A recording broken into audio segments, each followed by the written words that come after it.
আরো ঘন করে দেয়। এরপর পুণ্যময় প্রবৃত্তি সমূহের দিক থেকে ঘোষণা করা হল, যার মধ্যে প্রথম ঘোষণাটি যোগেশ্বর শ্রীকৃষ্ণের।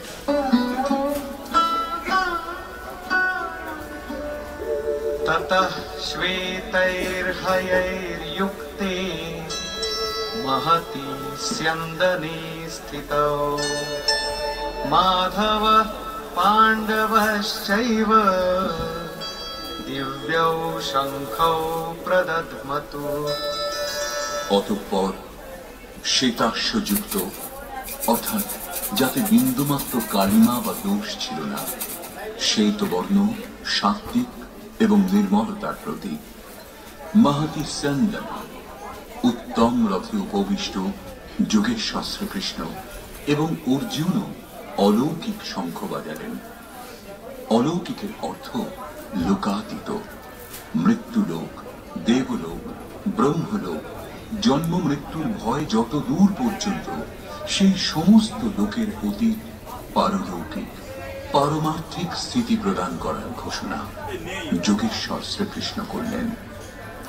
সোনা, রূপ অথবা কাঠের রথ ছিল না, সেই রথ অলৌকিক ছিল, সেই শঙ্খ অলৌকিক ছিল, অতএব ঘোষণা অলৌকিক।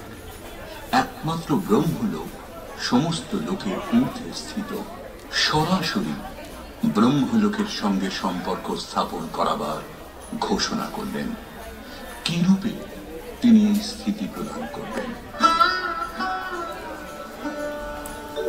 পাঞ্চজন্যম ঋষিকেশো দেবদত্তম ধনঞ্জয়ঃ পৌণ্ড্রম দধ্মৌ মহাশঙ্খম ভীমকর্মাবৃকোদরঃ। ঋষিকেশ, যিনি হৃদয়ের সর্বস্বের জ্ঞাতা, সেই শ্রীকৃষ্ণ পাঞ্চজন্য শঙ্খ বাজালেন। পাঁচটি জ্ঞানেন্দ্রিয়কে, অর্থাৎ শব্দ, স্পর্শ, রূপ, রস, গন্ধ, পঞ্চ তন্মাত্রার রসে জড়িয়ে স্বজন অর্থাৎ ভক্তের শ্রেণীতে দাঁড় করাবার ঘোষণা করলেন। ভয়ঙ্কর ভাবে ভ্রান্ত ইন্দ্রিয় সমূহকে সংযত করে সেবকের শ্রেণীতে দাঁড় করানো হৃদয়ের প্রেরক সদ্গুরুর কৃপা। শ্রীকৃষ্ণ যোগেশ্বর সদ্গুরু ছিলেন। শিষ্যস্তেইহম, ভগবান আমি আপনার শিষ্য। বাহ্য বিষয়বস্তুকে ত্যাগ করে ধ্যানে ইষ্টের অতিরিক্ত অন্য কিছু দেখা, শোনা ও স্পর্শ না করা সদ্গুরু প্রভাব সঞ্চারণের উপর নির্ভর করে। দেবদত্তম ধনঞ্জয়, দৈবী সম্পত্তিকে অধীনে করে যে অনুরাগ, সেই অনুরাগই অর্জুন। ইষ্টের অনুরূপ শ্রদ্ধা, যাতে বিরহ, বৈরাগ্য ও অশ্রুপাত হয়। যেমন গদগদ গিরা নয়ন বহনীরা, রোমাঞ্চ হয় যখন অন্তরে ইষ্ট ছাড়া অন্য কোনো বিষয়বস্তুর লেশ মাত্র সংঘর্ষ হয় না, তখন এই অবস্থাকে অনুরাগ করা হয়। এত দূর সফল হবার পরে দৈবী সম্পদের ওপর প্রভুত্ব লাভ করা সম্ভব, যা পরম দেব পরমাত্মাকে একীভূত হতে সাহায্য করে। এর আরেক নাম ধনঞ্জয়।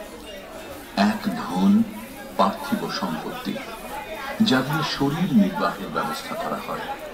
আত্মার সঙ্গে এর কোনো সম্বন্ধ নেই। এছাড়া স্থির আত্মিক সম্পত্তি নিজ সম্পত্তি।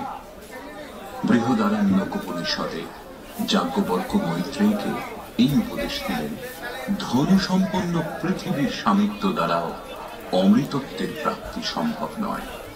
এর উপায় হল আত্মিক সম্পত্তি।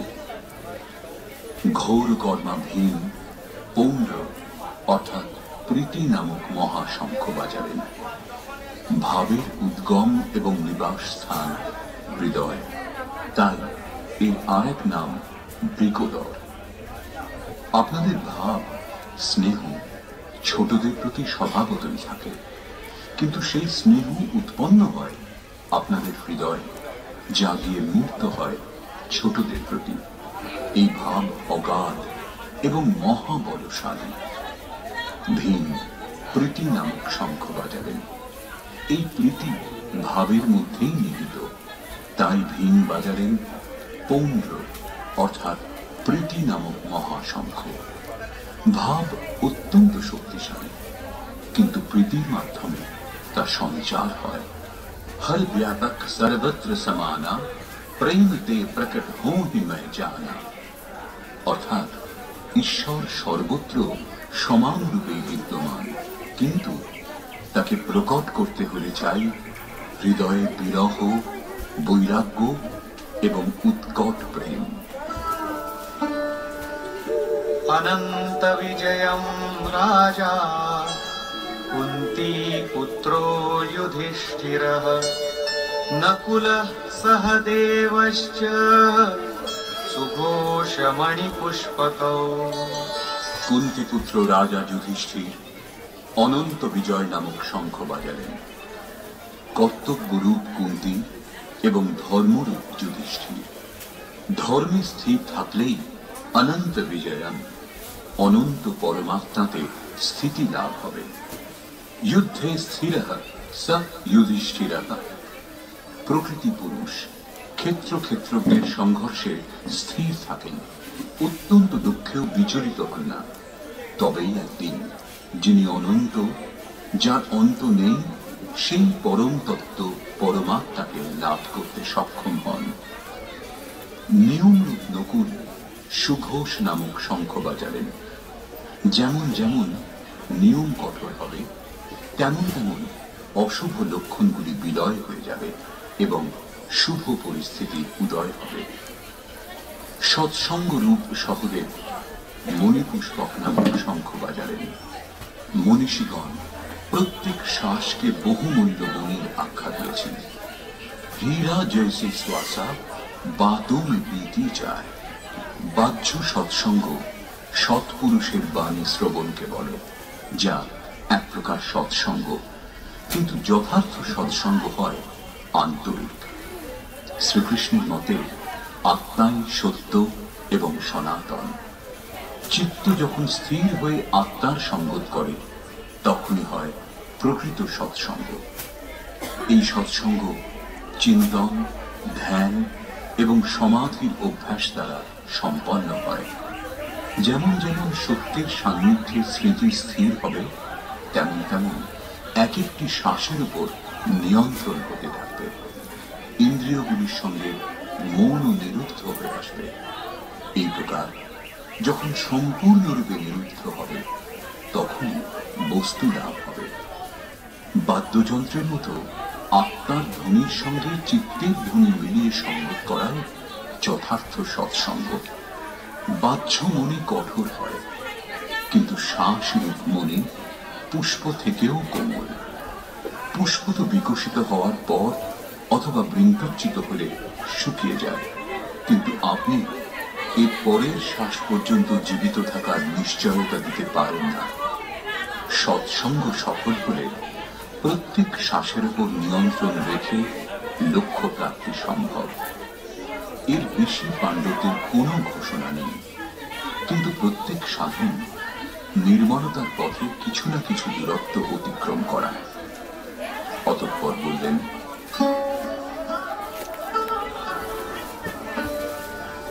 काश्यश्च परमेश्वासः शिखण्डी च महारथः धृष्टद्युम्नो विराटश्च सात्यकिश्चापराजितः। কায়ারূপ কাশী। পুরুষ যখন চারিদিক থেকে মন ও ইন্দ্রিয় সমূহকে সংযত করে কায়াকে কেন্দ্রিত করেন, তখন পরমেশ্ববাসঃ পরম ঈশে বাস করার অধিকারী হন।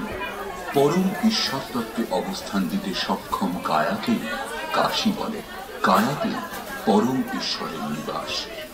পরমেশ্ববাসের অর্থ শ্রেষ্ঠ ধনুর্ধারী নয়, পরন্তু পরম ঈশ বাস। শিখা সূত্রের ত্যাগী শিখুণ্ডী। সাধনা পথের কিছু ভ্রান্ত ব্যক্তিরা আজকাল মুন্ডিত মস্তকে সূত্রের নামে গড়ার উপবিদ খুলে রাখে, অগ্নি ত্যাগ করে এবং একেই সন্ন্যাস করে। এই ধারণা সম্পূর্ণ ভুল। বস্তুত শিখা লক্ষ্যের প্রতীক, যেখানে আপনাকে পৌঁছতে হবে, এবং সূত্র সংস্কারের প্রতীক। যতক্ষণ পরমাত্মার প্রাপ্তি না হয় ততক্ষণ সংস্কারের সূত্রপাত হতেই থাকে। ততক্ষণ ত্যাগ কোথায়? কি প্রকার সন্ন্যাস? এখনো তো তিনি পথিক। যখন প্রাপ্য বস্তুর প্রাপ্তি হয়, পূর্বের সমস্ত সংস্কারের সূত্র ছিন্ন হয়, এইরূপ অবস্থাতে সম্পূর্ণরূপে ভ্রম মিটে যায়। সেজন্য শিখণ্ডী ভ্রমরূপে বিশ্বের বিনাশ করে। শিখণ্ডী চিন্তন পথের বিশিষ্ট যোগ্যতারূপ মহারথীকে বলে।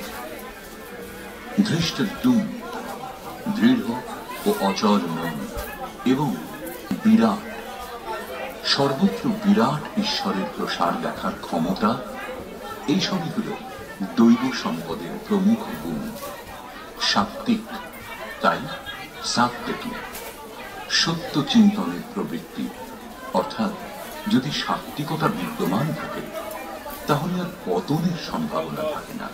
এই সংঘর্ষে পরাজয় হতে দেয় না। দ্রুপদো দ্রৌপদেয়াশ্চ সর্বশঃ পৃথিবীপতে সৌভদ্রশ্চ মহাবাহু শঙ্খান দদ্মু পৃথক পৃথক। অচল পদে প্রতিষ্ঠা দাতা দ্রুপদ এবং ধ্যানরূপ দ্রৌপদীর পঞ্চপুত্র সহৃদয়তা, বাৎসল্য, লাবণ্য, সৌম্যতা এবং স্থিরতা, এরা সাধন পথের শ্রেষ্ঠ সহায়ক মহারথী এবং দীর্ঘ বাহুযুক্ত অভিমন্যু। এরা সকলেই পৃথক পৃথক শঙ্খ বাজালেন। বাহু কার্যক্ষেত্রের প্রতীক। মন যখন ভয়মুক্ত হয় তখন তার শক্তি বহুদূর পর্যন্ত প্রসার লাভ করে। হে রাজন, এরা সকলেই পৃথক পৃথক শঙ্খ বাজালেন। কিছু কিছু দূরত্ব সকলেই অতিক্রম করান। এদের পালন আবশ্যক, তাই এদের নাম উল্লেখ করা হয়েছে। এছাড়া কিছু দূরত্ব যেটুকু বাকি থাকে তা মন ও বুদ্ধির অতীত। ভগবান স্বয়ং অন্তঃকরণে জাগ্রত হয়ে তা অতিক্রম করান। দৃষ্টিরূপে আত্মার রথী হয়ে যান এবং সম্মুখে দণ্ডায়মান হয়ে নিজের পরিচয় দেন।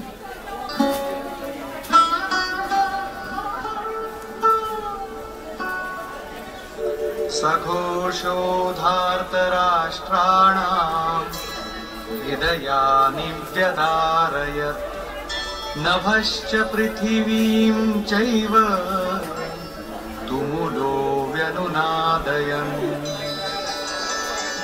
সেই তুমুল শঙ্খধ্বনি আকাশ ও পৃথিবী প্রতিধ্বনিত করে ধৃতরাষ্ট্র পুত্রগণের হৃদয় বিদীর্ণ করল।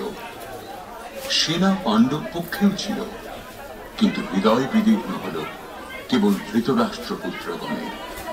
বস্তুত পাঞ্চজন্য, দৈবী শক্তির ওপর আধিপত্য, অনন্তকে জয়, অশুভর প্রশমন এবং শুভের আবির্ভাব নিরন্তর হতে থাকলে এই কুরুক্ষেত্রে আসুরি সম্পদ বহির্মুখী প্রবৃত্তিগুলির হৃদয় বিদীর্ণ হয়ে যাবে।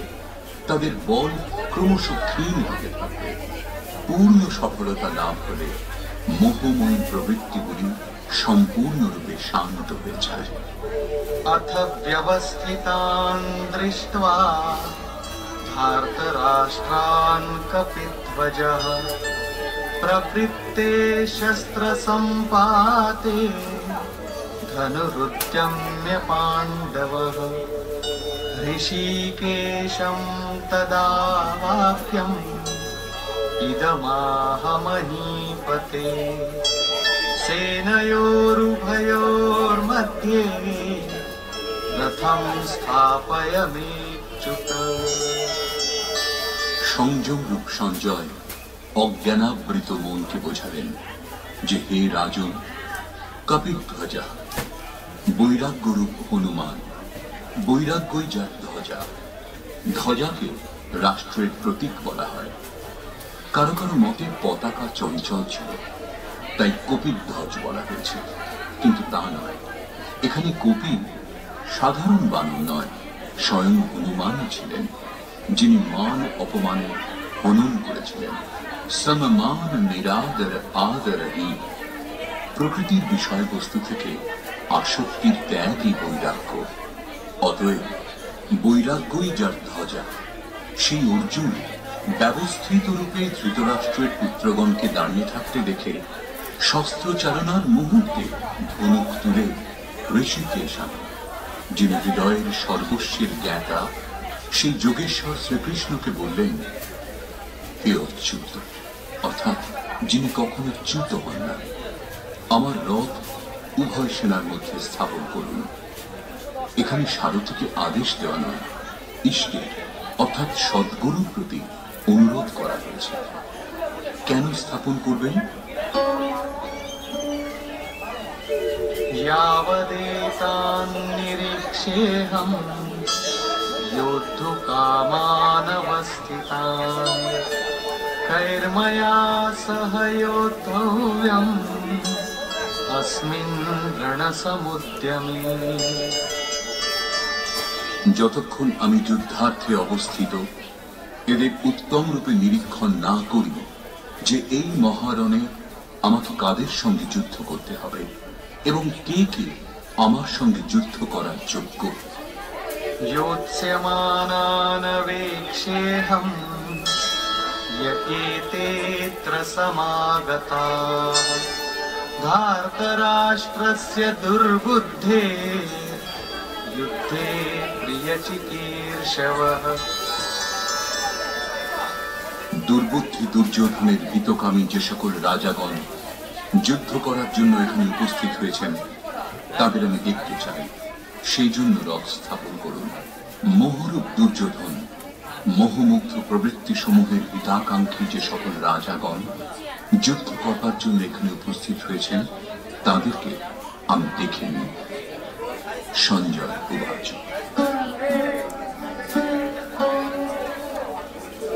एवमुक्तो ऋषिकेशो गुडाकेशेन भारत सेनयोरुभयोर्मध्ये स्थापयित्वा रथोत्तमम् भीष्मद्रोणप्रमुखतः सर्वेषां च महीक्षिताम् उवाच पार्थ पश्यैतान् समवेतान् कुरुनीति। সঞ্জয় বললেন, নিদ্রাজয়ী অর্জুনের এইরূপ বলার পর ভগবান শ্রীকৃষ্ণ, যিনি হৃদয়ের জ্ঞাতা, তিনি উভয় সেনার মধ্যে এবং ভীষ্ম, দ্রোণ ও মহিষিতা দেহরূপ পৃথিবীকে অধিকার করেছেন যে রাজাগণ, সেই সকল রাজাগণের সম্মুখে উত্তম রথ স্থাপন করে বললেন, হে পার্থ, সমবেত কৌরবগণকে অবলোকন করো। এখানে উত্তম রথের অর্থ সোনার উপর নির্মিত রথ নয়। সংসারে উত্তমের পরিভাষা নশ্বর বস্তুর অনুকূলতা প্রতিকূলতার উপর দেওয়া হয়, কিন্তু এই পরিভাষা পূর্ণ নয়, যা আমাদের আত্মা অর্থাৎ স্বরূপের সঙ্গে সর্বদা সহযোগিতা করে, তাই একমাত্র উত্তম, যার পর অনুত্তম অর্থাৎ মলিনতা বলে আর কিছু থাকে না। तत्रापश्यत् स्थितान् पार्थः पितॄनथ पितामहान् आचार्यान् मातुलान् भ्रातॄन् पुत्रान् पौत्रान् सखींस्तथा श्वशुरान् सुहृदश्चैव सेनयोरुभयोरपि। এছাড়া সুনিশ্চিত লক্ষ্যযুক্ত পার্থিব দেহকে যিনি রথ স্বরূপ বিবেচনা করেছেন, সেই পার্থ উভয় পক্ষের সেনা দলের মধ্যে পিতৃব্যগণকে, পিতামহগণকে, আচার্যগণকে, মাতুলগণকে ভ্রাতাগণকে। সেজন্য স্ত্রী পুরুষ আবার বৃদ্ধ বনিতা সকল মানুষের জন্য গীতা শাস্ত্রের 18টি অধ্যায় অনুশীলন এবং নিয়মিত পাঠ নিতান্ত আবশ্যক, যাতে ব্রহ্মবিদের স্মরণ অব্যাহত থাকে এবং শিশুদের অন্তরেও কল্যাণকর সংস্কারের সৃজন সম্ভব হয়। গীতা জ্ঞান লাভ না করে কোনো মানুষ অর্জুন সন্তপ্ত হয়ে উঠছেন যে এই যুদ্ধ কি ধরনের, যার মধ্যে শুধু স্বজনই দাঁড়িয়ে। অর্জুনের ভ্রম হয়েছিল। তিনি বললেন, এখন আমি দাঁড়াতেও অসমর্থ, এখন এর বেশি আমার দেখার সামর্থ্য নেই। निमित्तानि च पश्यामि विपरीतानि केशव न च श्रेयोनुपश्यामि हत्वा स्वजनं हरे। হে কেশব, এই যুদ্ধের লক্ষণও বিপরীত দেখছি। যুদ্ধে আত্মীয়দের হত্যা করলে মঙ্গল হবে এও দেখি না। কোনকে বধ করলে কল্যাণ কিরূপে সম্ভব?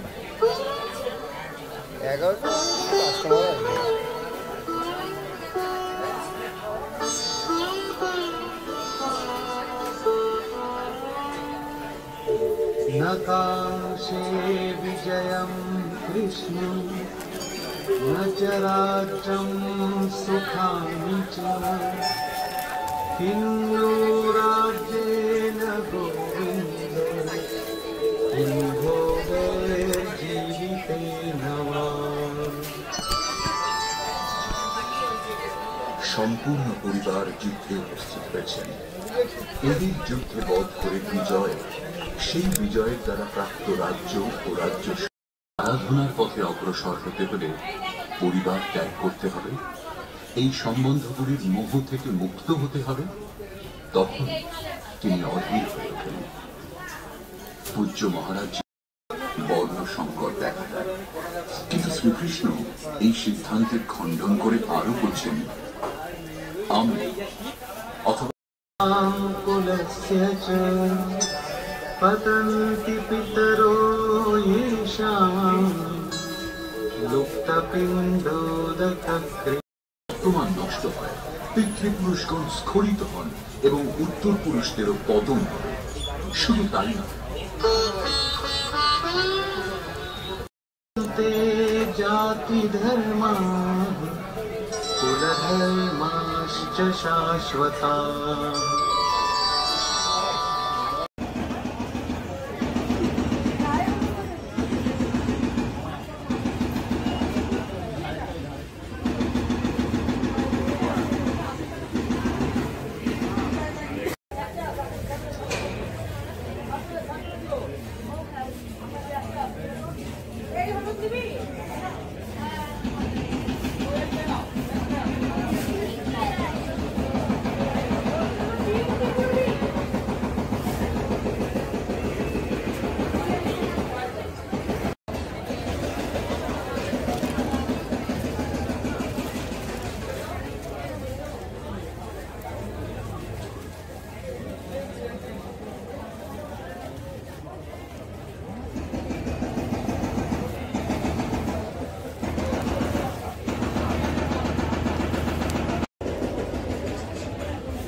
Gracias.